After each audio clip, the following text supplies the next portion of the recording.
it's Liv and welcome back to my channel Endless Pages. Today's video I'm going to do a mini book haul and talk about the books that I recently purchased from a new favourite bookshop of mine, and that's called Amplify bookshop. Not sponsored, they're just a small little indie Australian bookshop, and what I like about them is they specialise in books that are written by and have characters that are people of colour, so it helps you diversify your bookshelves. I just wanted to quickly say before I get into these books that this is my first time purchasing from Amplify bookstore, and it definitely won't be my last. You can really feel the love and passion in their packaging. I'll throw up a picture. They're all beautifully wrapped when I received them. They come with this lovely little book card I have in the background and lovely stickers, and you could just tell their passion, and yeah, it felt like packaged with love. I just wanted to say that because I really appreciate that.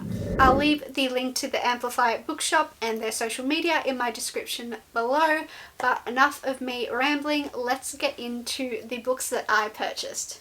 First up, I got an actual adult book rather than a young adult for once, and that is Jade City by Fonda Lee. I know the sequel's coming out, I think it's going to be a trilogy. Don't quote me on that, I think it is. I know the sequel's coming out some point this year.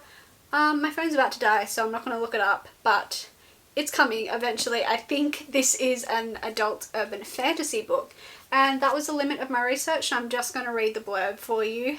So, Jade is the lifeblood of the city of Janloon, a stone that enhances a warrior's natural strength and speed. It is mined, traded, stolen and killed for, all controlled by two families equal in power and ruthlessness. When a modern drug emerges that allows anyone, even foreigners, to wield Jade, simmering tension between the two clans erupts in open war. This sounds fun. Urban fantasy. I can't say that I've read an urban fantasy before. I hear so much hype about this book, haven't heard a single bad thing. Intrigued. This sounds like an awesome read, and hopefully I will be able to squeeze it in maybe in November. Then I got Last Night at the Telegraph Club. This is a young adult historical fiction. I love historical fiction.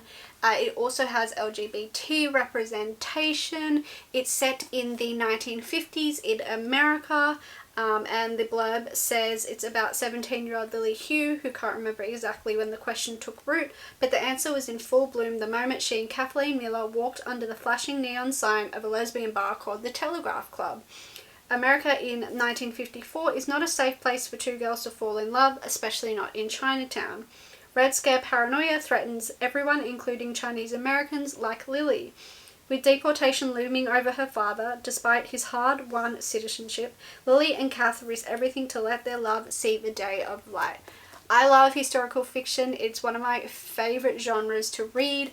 I've heard that this is a beautiful book and a beautiful love story, and I am very excited to get in on the hype. So then I got Six Crimson Cranes by Elizabeth Lim. This cover, I can't stop staring at it. Cover my face with it. That is absolutely stunning. Look at the colours. It's so pretty.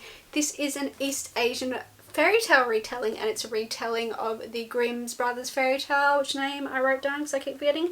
It's called The Six Swans fairy tale. This is about a princess who has forbidden magic that no one knows about until the day of her betrothal, where she loses control of her powers, and she thinks it's a good thing because she didn't want to get married in the first place, but it catches the attention of her stepmother, who is a sorceress, who then bans the princess and turns her brothers into cranes, not swans. Where did I get swans from? I'm thinking of like Barbie princess or something. Anyway, so she warns the princess that she can't speak of it to anyone, and if she tells anyone, one of her brothers will die. So the princess is penniless, voiceless and alone, and she searches for her brothers and uncovers a dark conspiracy to seize the throne. Only she can set the kingdom to rights, but to do so she must place her trust in a paper bird, a dragon, and the very boy she fought so hard not to marry. She must embrace the magic she's been taught all her life to contain, no matter what it costs. I gotta say, out of all these books, I think this is the one that I am most excited for.